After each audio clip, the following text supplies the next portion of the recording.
Howdy. I want you to take a second and to imagine with me that we are looking at a storm in a coastal area. As you look at the palm trees, they begin to bend to the power of the wind, and it looks like if they're just about to break, but all of a sudden they bounce back. Remember that? Right, we have seen it. That's what resilience is about.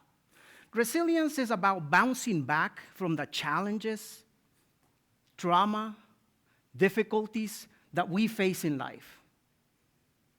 So it is a very important aspect because when we think about kids in navigating multiple environments, some of them known, some of them unknown, then resilience becomes a very important aspect for us to think about.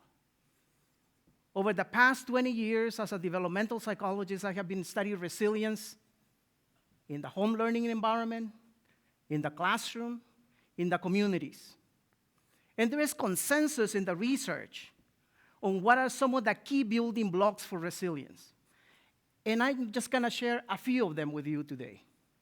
First, self-efficacy. It's the belief in yourself. To know and understand that whatever goals you set for yourself, you can achieve them. However, before we get to be self-efficacious, we need to have high self-esteem. So one way to build resilience in that area is supporting a student's self-esteem. Also, students need to know and understand that the path that they are just about to take is a path that other people like themselves have taken. So they can have role models.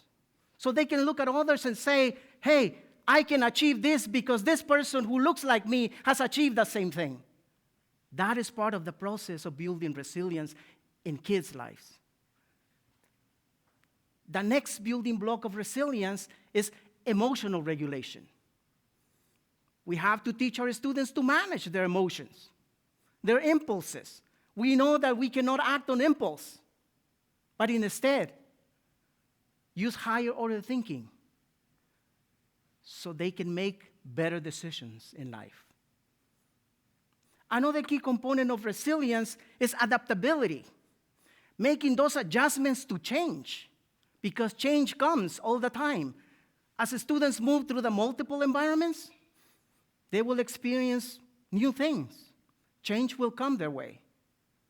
So we need to provide them with the tools to support them so they can be ready. That requires for us to teach them problem-solving skills. To know that things are not always predictable. Therefore, we need to have a plan A, a plan B, and if necessary, a plan C. The other aspect of resilience that is very important is perseverance. We need to teach them to plow ahead, to move forward, in spite of the challenges, in spite of the setbacks, in spite of failure. So that requires for us to teach our kids that failure is part of the learning experience. The path to success is paved with all of our failures and our successful experiences. Show me someone who is highly successful, and I will show you someone who has failed many times. However, this person has persevered. So perseverance is very important. Last but not least, social connections. Students need to build those social connections. But before we get there, we have to teach them help-seeking behaviors so they can ask for assistance as they move through those environments, as they move into areas unknown to them. They need peers, they need parents, they need educators, and they need mentors. So they can be successful as they navigate, and not only successful academically, but successful in life. So as a final thought, I want to leave you with this. The investment that we make on our students today will determine the impact that they will have in our society tomorrow.